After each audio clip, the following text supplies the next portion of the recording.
Why do some people keep going when every reason to quit seems perfectly reasonable? This is the question at the heart of Grit, The Power of Passion and Perseverance by psychologist Angela Duckworth.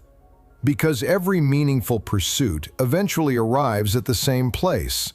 Not the beginning, the middle. The place where the excitement is gone, the progress is invisible, and continuing feels heavier than surrender. It happens to the writer staring at a blank page after months of work, the entrepreneur opening another email that says no, the person trying to rebuild their life, wondering whether any of it is making a difference.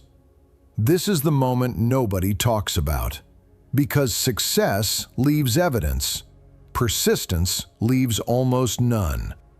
No one applauds the ordinary Tuesday when you decide to continue. No one celebrates the 1,000 small acts of staying. And yet, these invisible moments may determine more of our lives than talent, intelligence, or luck ever will. You wake up one morning and ask yourself a quiet question. Is this still worth it? The answer you give changes everything. At West Point Military Academy, thousands of exceptionally talented young men and women arrive every year. They are intelligent, disciplined, physically capable. They have spent years preparing for this moment. And then comes Beast Barracks.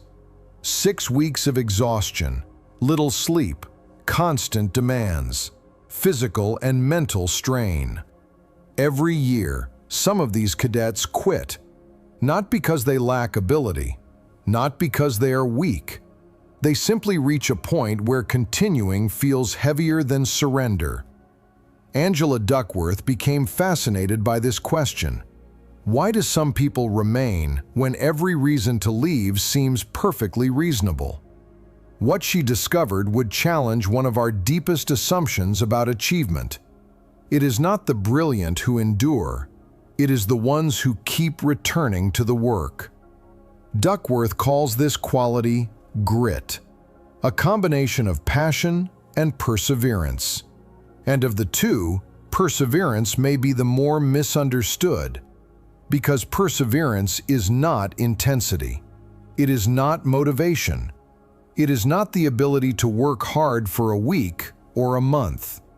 Perseverance is the ability to return.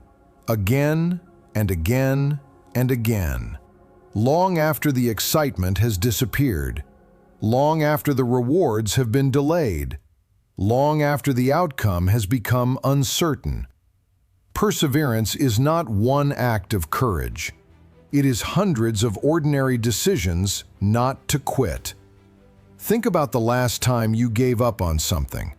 Not the thing you casually abandoned, not the hobby you lost interest in, the thing you really wanted, the thing you imagined yourself becoming. There was a moment, a specific moment, when the decision crystallized. Perhaps it came after a failure, a rejection, a disappointing result. The gap between expectation and reality had grown too wide. Perhaps it was simply exhaustion. The accumulation of days that no longer felt meaningful. The slow erosion of belief that things would ever be different. Whatever the trigger, you made a calculation. You decided that the cost of continuing outweighed the possibility of reward. You decided that the version of yourself who could achieve this thing was someone you would never become. And you stopped. Duckworth's research revealed something remarkable. The people who persist have an unusual relationship with failure. They do not experience failure differently. They experience the meaning of failure differently. For many of us, failure becomes a verdict. It becomes evidence of who we are and what we are capable of. It tells a story that ends with the word never. For the gritty, failure is information. It tells them where they need to adjust, but it does not tell them who they are. One of Duckworth's central insights is simple. Effort counts twice. Talent can create a fast beginning. Perseverance creates a long ending. Talent determines how quickly you start. Perseverance determines how long you remain. And in almost every meaningful pursuit, the person who remains eventually outpaces the person who merely begins. Talent determines how quickly you acquire a skill, but skill without effort remains unrealized potential. It is the book you always meant to write, the business you always meant to build, the person you always meant to become. Effort transforms talent into skill, and then effort transforms skill into achievement. This means that the person with less talent but more effort will often surpass the person with more talent and less effort. Not because effort is noble, but because effort compounds. The hours accumulate. The repetitions accumulate.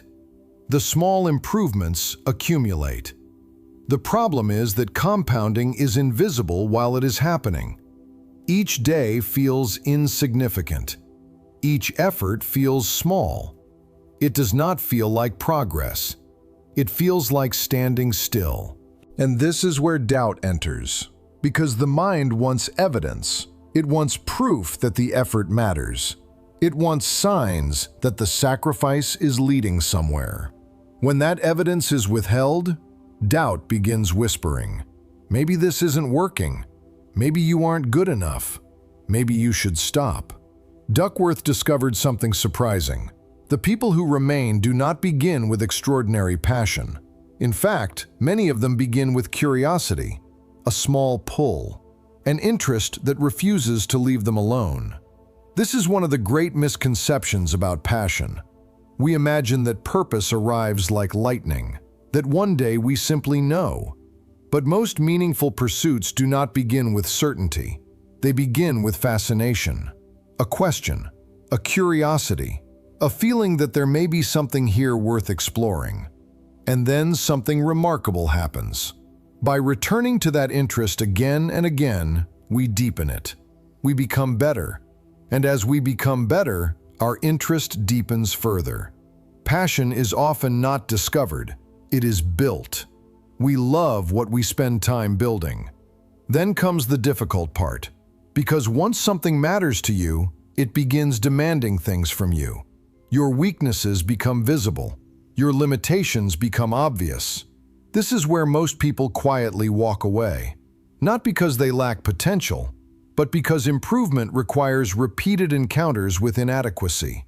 Deliberate practice asks something difficult of us. To become willing to be bad at something for a very long time. Without this, skill plateaus. And when skill plateaus, interest begins to fade. There is another ingredient, purpose. The belief that your effort matters beyond yourself. That what you are doing serves something larger. Purpose turns effort into meaning. And finally, there is hope. Not optimism, but the belief that improvement is possible. The belief that effort can change who you become. The fixed mindset sees failure as proof of limitation. The growth mindset sees failure as instruction. There is something strange about the way we think about achievement. We are shown the mountain, rarely the staircase. We see the book, not the years of writing. We see the company, not the decade of uncertainty. Success is visible.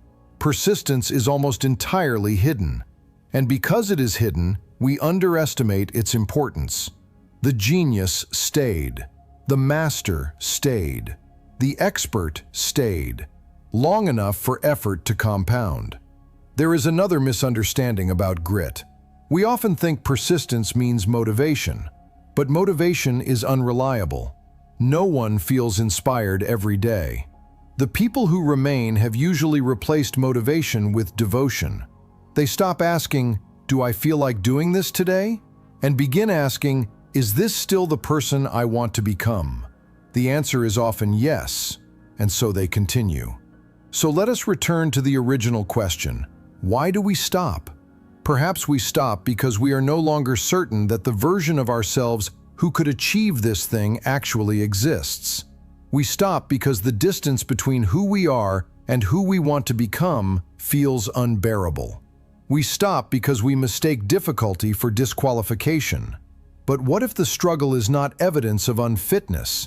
What if the struggle is the price of admission? What if the boredom is expected? What if the doubt is normal?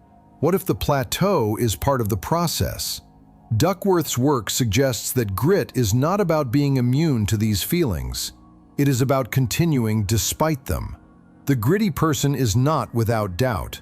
They are without surrender. Perhaps perseverance is simply another word for faith. Not faith that success is guaranteed, but faith that today's invisible effort is quietly becoming tomorrow's character. Because every meaningful life is built in places where there is little applause, little certainty, and almost no evidence that the work is paying off. The people we admire are not the people who never doubted. They are the people who kept walking while doubt sat beside them. And perhaps that is the deepest truth about grit. The person you become is not waiting at the finish line. The person you become is being created every time you choose not to quit.